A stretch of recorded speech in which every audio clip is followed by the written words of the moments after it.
नमस्तेऽस्तु महामाये श्रीपीठे सुरपूजिते शङ्खचक्रगदाहस्ते महालक्ष्मी नमोऽस्तुते।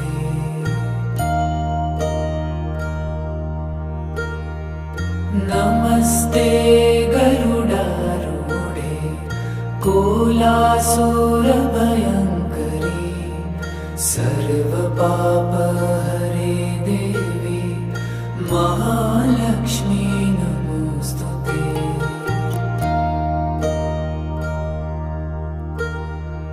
सर्वज्ञे सर्ववरदे सर्वदुष्टभयङ्करी सर्वदुःख